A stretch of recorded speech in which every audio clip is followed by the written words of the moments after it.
everyone. Welcome to Web3 Women. This is a space where we showcase so many different wonderful women who are involved in this Web3 blockchain ecosystem that we're building. We want to make sure that you guys get tapped into the ecosystem that's being built by the pioneers in this space, which are women. It's not the guys, it's the women in this space. And we are building a community network, a pipeline, everything when it comes to the blockchain Web3 ecosystem. And today I have a very special guest with me, Monet, known as the Crypto Duchess. Monet, go ahead and introduce yourself. Hello, everyone, lovelies, tribe, and what have you. My name is Monet Quarles, and again, I go by the Crypto Duchess, and I am the CEO and founder of Duchess Consulting LLC. I have been in this space for many years, since 2009 as a researcher. And I started investing in 2011, 2012. That's when Coinbase was started. So, with that said, I have a lot of insight into the space from a historic perspective as well as an analytics perspective, because that's my background. My master's is in data analytics. And I started Duchess Consulting because I felt like there was a need to educate people and brands in this space. So I started the brand during COVID, and I've been doing pretty well just in terms of scaling. So very excited to be on the show today. Awesome. Oh man. Okay, so we got an expert, like an early adapter. Oh my God. So you've seen so much that has changed in this space since you've been latching on from the early stages. First, my first question is, what made you get involved? Because we have female who are still waiting on the sidelines, talking about should I jump in? Like double dutch, right? Trying to figure out whether this space is for them. But you said, nah, before the hype, girl, before the hype. What made you get into, what did you hear that brought you on? Actually, in the space that I came from, which was the deep web, you don't really hear anything. Well, you do. It's only whispers, though. The deep web whispers. Google is very loud, though. Right? So when I originally started, I used to go on the deep web to purchase books that weren't available in America, and also just other services. They had like movies, like different pirated movies that you could purchase, all different types of stuff. The deep web is just insane. I'm pretty sure all of you have heard the lore behind it. So I used to use Bitcoin as a means of purchasing these products and services. And at the time, it was just a penny. So in terms of hype, no, there wasn't any hype whatsoever pertaining to Bitcoin, except for the folks that knew about it, because we were the ones in the deep web using Bitcoin in order to, cover our tracks per se. And there were other instances where I did some work for clients, because I do come from a analytics background, and I do know a bit of coding, and I did a little bit of work for clients back then, accepted Bitcoin as well during that time. So I remember I was actually anonymous for many years until 2018, when I came up with the name, the Crypto Duchess. And it was just, a matter of seeing the fact that we were in an avenue of innovation. Like we were like literally, I was seeing innovation and technology developing and unfolding before my eyes. And I figured, why not get the experience and really dive deep into this space? So that's why I'm here. I love it. I love that. See, y'all said it was a boys' world, right? This was all tech bros, but y'all meeting, someone who's been there from a long, from the days, right? Because what Bitcoin is only 13 going on 14 years now, and 2008. For her to jump in 2009, not because she was looking for Bitcoin, but because she was looking, to do something that normally majority of people weren't doing at the time, which was finding resources that weren't available to, the general public. And so I commend you for that, for even knowing that you can go into the deep web, because it wasn't all bad. A lot of people like to attach negative connotation, but to be able to find books that were banned. And imagine now with certain people talking about banning more books, a lot more people know there's other resources out there, but also participating in something that I'm sure you never imagined would go beyond the deep web to like the general public. So since that transition has happened and now corporations are talking about Bitcoin, governments are talking about, what is your take? This must have been like surreal. So to answer your question, in terms of government, so we'll just, go down the funnel here. So government perspective, and it's so funny, I had a conversation about this. I did a panel for the Wonder Women Tech Conference yesterday, and we talked about government and the laws that are coming out, the regulations that are coming.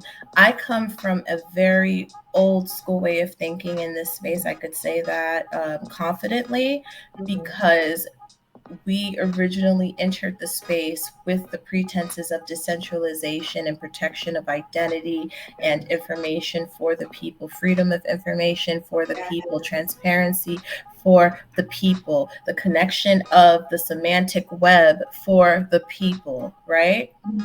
And I feel like I don't think they heard you. Who is this space for? Hello. No, seriously though. So this is where I come from. I understand that the government wants to get involved. However, I believe that it is up to us to have specific groups, lobbyist groups, and that's what we're going to be seeing now, where we're going to our mayors, we're going to our governors, and we're determining and helping them define these laws. Because if we're not doing it, they're going to do it for us. And what they may do, it might not be something that you all will like. And it's going to be bad. I keep thinking about the book Fahrenheit 451, for example.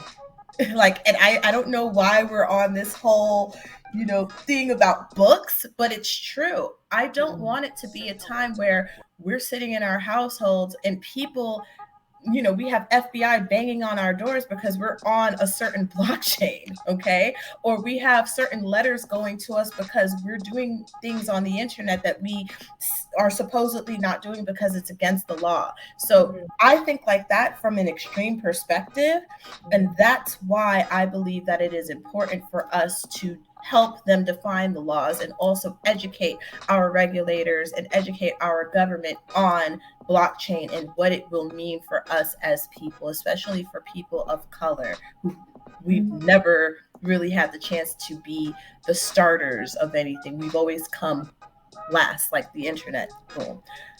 So that's one thing. That's the top, right? So you said corporations and businesses, right? I believe, again, it comes from a place of education. We have to educate the corporations. We have to, we have to do our outreach and really make sure that they understand how they can use this technology. And again, since they have access to government as well, this is another way for us to have that, that position. Just being able to talk to these corporations. That's what I do for Meta. And I've done this for a couple of different companies, just in terms of educating their employees. I do a lot of corporate workshops as well. And through that, they have been able to really help their employees understand what this means for them and being able to implement certain protocols and processes within their ecosystem to help their employees invest and also help Meta become better. Because people like me, people like my friend Ross from Maconomics, he has his show on Netflix that just came out, and I've worked with him with Meta. You know, it's like we have to reach out to these companies and work with them. Why not? You know, this is what I do for a living as well. I reach out to companies, corporate companies, and then, you know, bottom of the funnel. Well, not bottom, but, you know, we're important. We're the foundation. You're the foundation, yes. It starts with us. So we have to look in the mirror and tell ourselves, like, okay, so we want all of this stuff to happen. We don't want folks to regulate. We don't want the system to change. We want to be protected. So how do we do that? We have to be the ones that define that. So I apologize. That was very long-winded, but there you go. No. That was fantastic. You laid it down from the government to the corporation and to the people. And you basically, one theme that I kept hearing is the fact that we have a choice. We are the one that's supposed to have the power to regulate, to maneuver, to, you know, restrict people, or, you know, we have that power. And I don't think people understand what the space is really creating for them. It's the ability to have that control. And I love the fact that you broke it down in that way. We are the foundation, like she said, y'all. We're the foundation. You know, we got to set the rules. We got to be involved. We can't just isolate ourselves and, you know, completely say no. We know that the way things are going right now, that it's going to happen, whether we want it or not. But you got to be involved in certain aspect of that. And I love it. I love that there's people like you. I love that there's early adapters. I love the fact that you said, I'm of the old school of decentralization. Okay. No, because really, for me, I feel like within the last year and a half, a lot has changed, you know? And even though I got in later than you, I got in like around 2015, 2016, right? Even then we were still like decentralized. No, we're good. We will self-govern, you know, we don't need y'all, right? We were still screaming that. We still believe in that. I still believe in that. But I believe that, you know, within a year and a half, a lot of the adapters have kind of moved away from decentralization and more they're inviting more corporations and you know, others to step into this space so that they can have the best of both worlds, I guess. Yeah, I mean, that was a sigh. That was a sigh. Because I understand. So I believe that there should be the best of both worlds. I think that there's something in it for everyone, but I believe that there's levels and layers to this. Because at the end of the day, what I'm about is the people and our people. So if we allow corporations and the government to fully control blockchain, or try to control blockchain, because they can't fully control blockchain. It's like a hydra. If you cut one head off, two pop up, you know, and it's spreading, and it's crazier than that. 10 heads may pop up, 10 more blockchains may pop up, and then they're going to have to hire more folks. But the point of the matter is, I want us to be able to leverage and being able to own a piece of this infrastructure. That's really my goal, is to educate people to understand that they have a say, they have a voice, and if they're not getting involved now and trying to help influence what is happening now, or taking a part of this transformation, whether it be opening up a Web3 agency or even working for a Web3 agency and utilizing their skills, having the Web3 company utilize their skill set in order to help build the infrastructure. This is what I'm looking to do, even investing in this space. You know, a good friend of mine always told me, and he owns his own project, Gaius, he has a tap coin. Always told me, Monet, as a Black person, if we own a piece of that infrastructure, you will eat forever. Okay? That's where I come from. So I love it. I love it. If you own a piece of the infrastructure, you will eat forever. And it's so true. We've seen that in other tech innovations that have come around. We've seen it in the internet, and that's been well over 20 years now. And we'll definitely see it again in blockchain. And I can't wait for us to own a piece of that. So, a lot of people who are waiting on the sidelines are trying to figure out how do they fit into this ecosystem? Like, how can they jump in and show up? What can they contribute? So, what would your advice be to them? I would say if you are looking to get into this space, you have to ask yourself a couple of different questions. Am I a spectator? Am I looking to trade? Or am I looking to invest? And I think the last but not least, I'll add this one in, is are you looking to build or become a founder? So spectators, they'll learn about the, technology, or, participate a little bit in stuff. They'll have an opinion about it, but they won't necessarily jump in. And that's fine. Not everyone has to jump in, Are you trading in this space? Are you learning how to trade? Are you making money and just, providing for your family, and that's that? You're becoming, a millionaire off of that. That's great too. Are you a builder in this space, building like what we're doing, building communities, building blockchain infrastructures, building events in real life, or building summits, things of that nature? Are you a builder? Figuring that out. And then last but not least, are you an investor? So putting your money, like how, coming from corporate America, my background is from corporate tech, right? So I had a 401k. I had all of that stuff.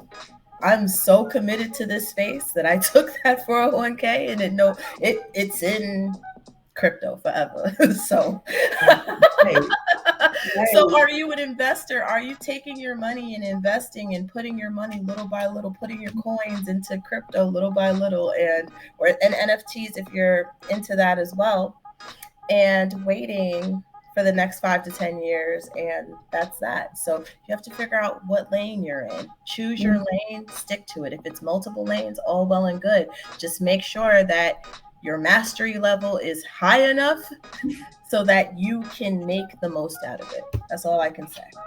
Man, great advice. Okay, great advice. How are you showing up in this space? That's one thing that you have to figure out. I love it. I love it. All right, let's talk about some hot topics. Okay, so a lot is happening in this space. And as I mentioned, you've been around long enough to see so many different things come and go, so many things, regulatory wise, as well as the community that are building that have either failed, been successful, etc. So the most recent one is the merge, right? Ethereum moving to proof of stake.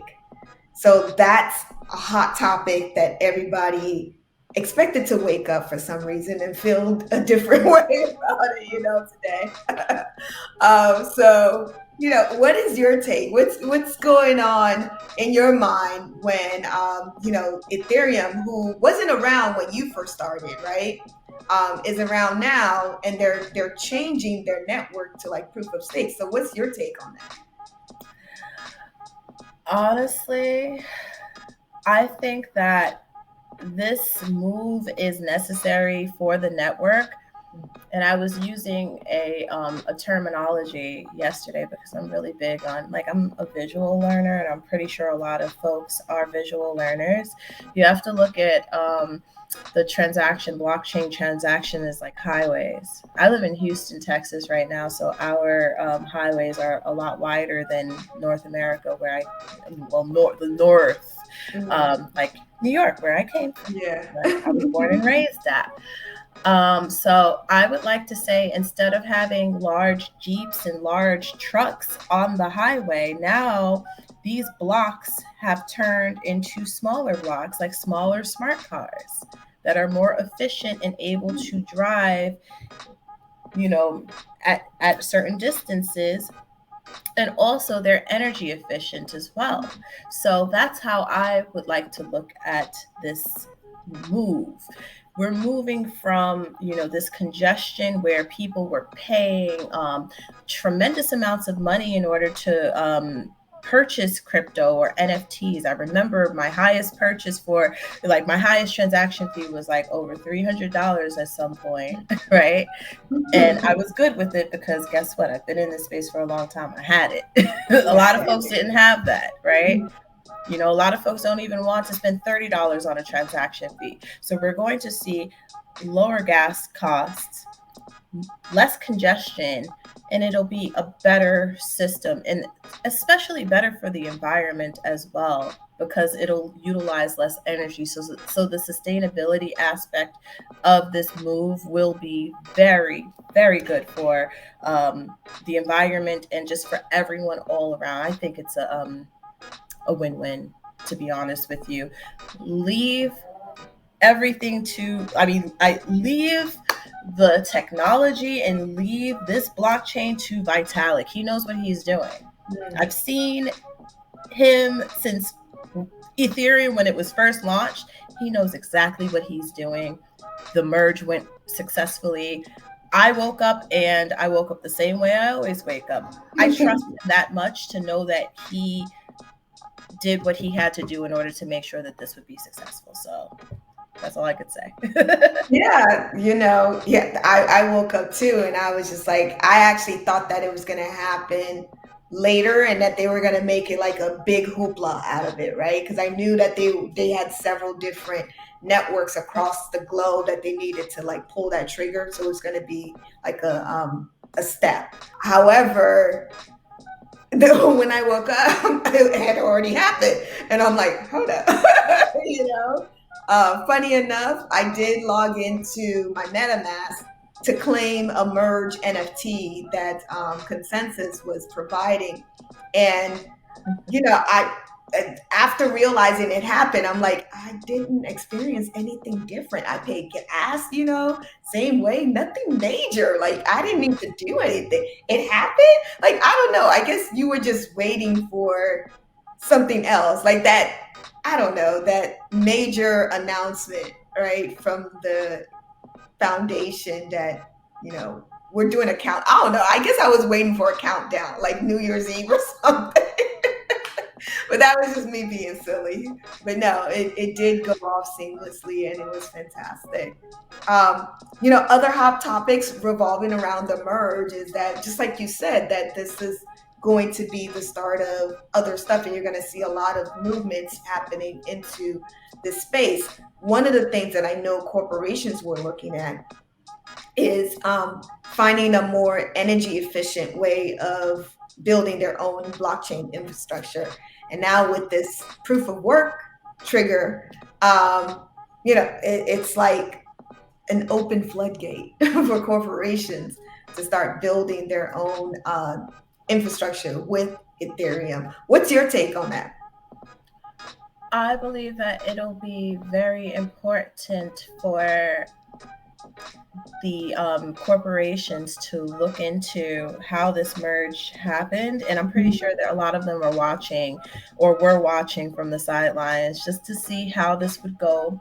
And since it is going well so far, I believe that we will see a influx of different projects coming about, because that was the concern for a lot of corporations. They wanted to make sure that this entering into the Web3 space would be cost effective, and their customers, their clients, their consumers would be able to utilize whatever project they're creating and not spend so much money on gas fees or having to deal with the sustainability issues, especially for companies that are green. So now that we have this, I believe that Ethereum is set for success in many different arenas. And, this is a case study that we'll have to continue to review in order to just check to see if the data is fully baked, if that makes sense. But I believe that we're going to see more projects pop up within corporations, especially being that Ethereum is a very popular blockchain. You know, Polygon is also popular as well. They're up there. Solana has a little bit of their issues here and there. I would say Ethereum, and then Polygon would be the next step, and then Solana would be the next step for sustainability purposes. But I think that Vitalik did the right thing, and we're definitely on the right track for success moving forward, especially with onboarding corporations. You're right. You're 100% correct with that. Corporations are coming in and we're on the track of onboarding them. And as she mentioned earlier, we control the space. So, we have the right to, let them know how they should come on, So I love that. I love that a lot.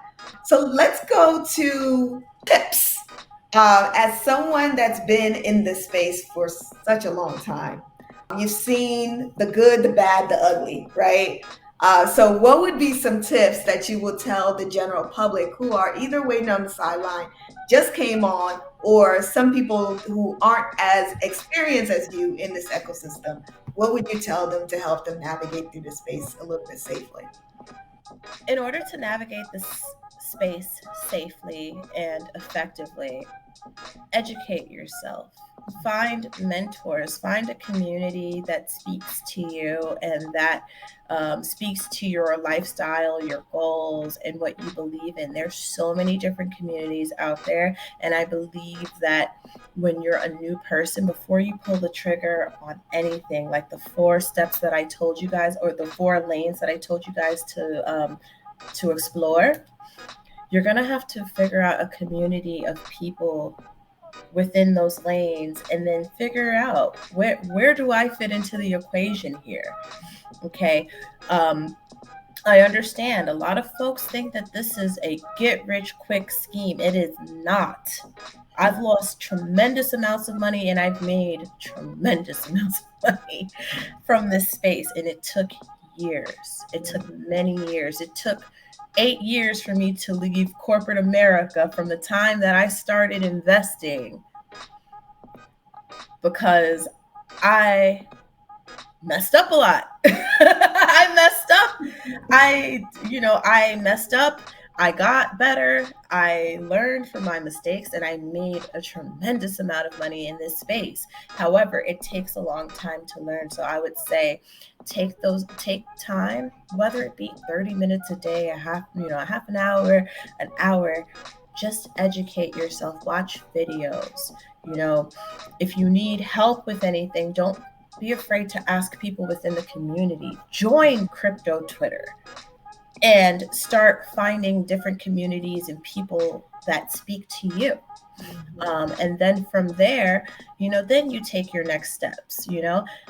To be completely transparent with you all, I don't believe that the next bull cycle will happen for another 2 years when the Bitcoin halving happens. So you have time to learn and grow and develop a community and develop your portfolios, or build out a project if you'd like to for the next 2 years. This is your time to shine, guys. And, especially for our people, our women of color, our men of color, this is our time. We've never been so early in a space, and we have to take this opportunity to truly understand what our purpose is in this space. We have so many talented young Black men and women, especially in tech. Learn certain skill sets for yourself. If you want to become a developer, there's free programs out there.